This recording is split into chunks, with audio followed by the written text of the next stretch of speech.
Hello everyone. So in this video I'll be talking about the different accommodations that you can rent and stay in if you were to come to Russia as a student slash foreigner. So my experience is based on my experience for living in Russia for the past 3.5 years, and I've stayed in different types of accommodation from hostels or dormitories to rented apartments to hotels. Now, my experience also is specifically or mainly centered around the city of Nizhny Novgorod in Russia. However, I do believe that the same process is the same all throughout Russia. In the different cities, if you happen to be in Moscow or St. Petersburg or all the way in Irkutsk in the east, your experience and the documentation that you will need would probably be similar. So now let's get on with the type of accommodations, and I'll start off with hostels. So if you are coming to Russia as a student, then one of the first thing which you have to settle is your accommodation, and usually most students would simply use one of the hostel is mentioned at their own university. So the university would have either they own the entire hostel themselves, or it have some collaboration with a hostel provider. So in my instance, in Nizhny Novgorod, there is two options. The first one is the accommodation provided by the school themselves, which means that the school owns the entire dormitory and they could lease it out to students. These dormitories are the cheapest options, and the price range from around 1,450 rubles to 2,000 rubles. The prices fluctuate depending on the rate of the rubles, which, as you may know, is quite fluctuating. So that would translate to actually a very affordable price of around maybe $20 per month. And you are usually given not given a choice, but you are given a place where you stay for with two other people or four other people.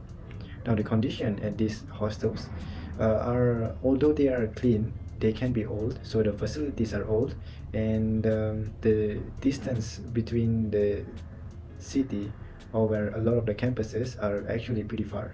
So I would have to take a 2 hours bus ride from the hostel to get to the central locations of the majority of the campuses. Good thing about taking these hostels is the university will have a person in charge of taking care of the documentation. So they will make sure that you have the appropriate documentation, such as the registration to the Russian government to say that you are living there. And this is a requirement for any type of accommodation when you stay. And this can actually be hassle if you will continue watching the video later on. Now the second type is the hostel providers which collaborates with the university. So my university again also has a collaboration with a hostel provider called Azalta, and this hostel provides accommodation like a dormitory, but within the city center itself. So the difference between the previous accommodation dormitory and this dormitory is that firstly, the condition of the dormitory is much cleaner and much more newer. So everything is new. It is almost like a hotel standard, but of course you'll be sharing the space with two people or four people within the room. And because of the proximity of the location, it is within the city center, you are able to access like all types of food that you need, a variety of them, and with different price point. The only difference is of course the pricing. So living in Azalta was around maybe 4,500 or even more just to stay there. So that would be about 2 times the price of a typical hostel, which is directly provided by the university. The good thing about this is also the documentation, which makes it really easy for anyone or any foreigner to stay. So all you have to do is provide your details through the school, and they will liaise together with the hostel provider to do the appropriate registration for you. However, if you were not to engage your university before renting a place in this hostel, you will be paying like a non-student price, and this price is actually different. So it can cost about 7,500 rubles, about 2 times more than the price you pay for a student.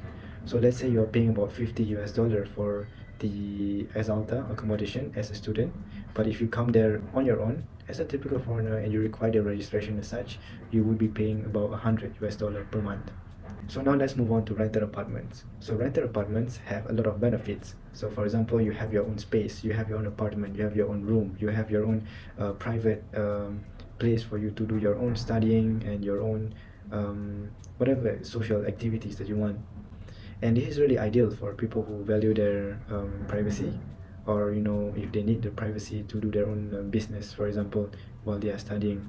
So the good thing is that the whatever apartment that you find will depend on how you are able to find them. So the condition can be old, condition can be new, the distance can be far from where you want to spend your time, or it can be near. But if you don't really want to be in the city center, you can just pick your own distance appropriate according to your needs. So that's one good thing. uh, and the price of rental apartment would be from anywhere between 15k rubles to 40k rubles for a 1 to 2 bedroom apartment or 3 bedroom apartment. Finding a 15k apartment is pretty rare, and the condition would probably be really bad and pretty far away from the city. And it's generally not a you probably as a foreigner only be able to find rental apartments that are between like 20k to 40k. The main issue with renting an apartment is the registration.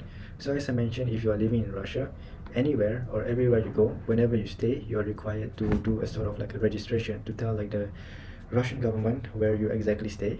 So the same thing, if you are renting an apartment, you will need to do a registration, and this is on the onus or the responsibility of the house owner, and they have to do a registration on their own website called Gosuslugi.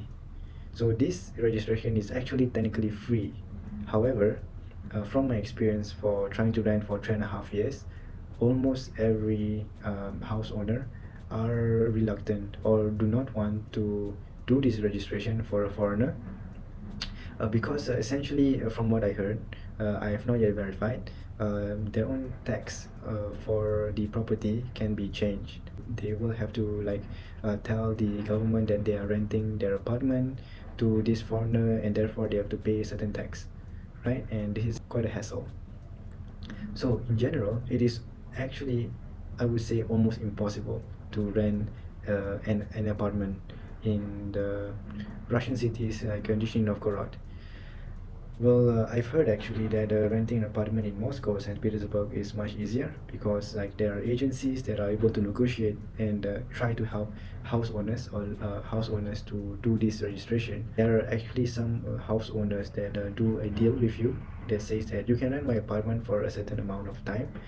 However, for this registration, which is actually a one-time thing, I will register you for the price of let's say an extra 2k rubles or 10k rubles, or some house owners would even ask to continue your registration, pay me an additional like 2k rubles every month.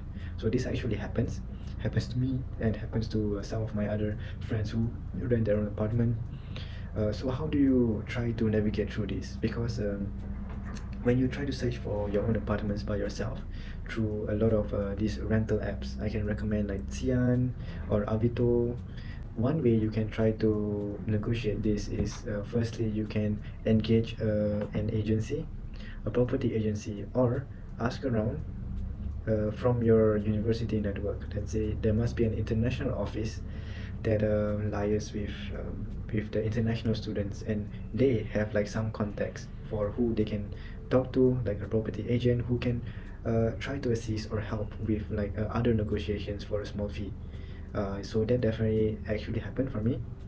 Firstly, I engaged my university, and they provide like a contact, an external contact, this foreign house agent, um, and then they help to negotiate with a second party.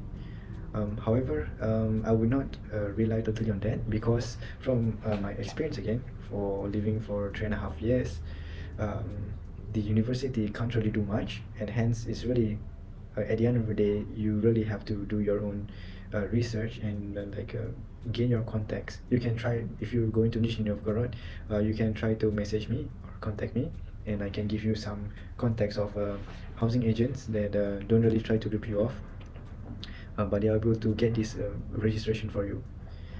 Now the next one is hotels. So hotels, for the registration part, let's get this over with. It's actually easy, because as a hotel, as an entity or a business entity, specifically for providing accommodation, including to foreigners, they would need to submit your registration for you. And so when you stay in a hotel, they will actually ask for a passport and do a registration for you almost immediately.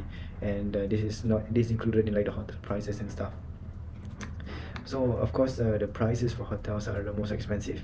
So it could be anywhere from like 1.5k per day to 15k per day.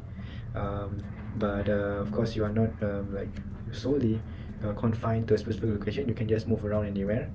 And of course, you can choose your location, and your food options are also dependent on the choice of hotels. Now, the only problem is again the registration. Let's say you have a registration in a dormitory in like Nizhny Novgorod, for example. But let's say you travel to Moscow and you register yourself in a hotel in Moscow. Now, and for only for one day even or one night.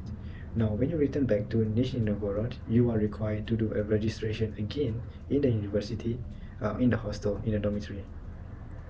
And this also goes for rented apartment. So you may be able to tell the hotel like and say that no, please do not register me. And so they will not. Some hotels will not register you, but some hotels may be stricter in the sense that they will want to register you, especially if you have a longer stay. So in that case, you don't have to re-register again once you return back to your hostels. And this actually also applies to not only traveling around different cities in Russia, this also applies to traveling outside if you get out of Russia just for your summer break. So this is the stumbling block and difficulties that you may find when you are trying to renting an accommodation in Russia. So I've created like a small spreadsheet. So I'll just do a screenshot what the pros and cons of staying in the different accommodations, and I hope that it has been useful to you. See you in the next video. Please do subscribe if you want to have more content about what is life like in Russia and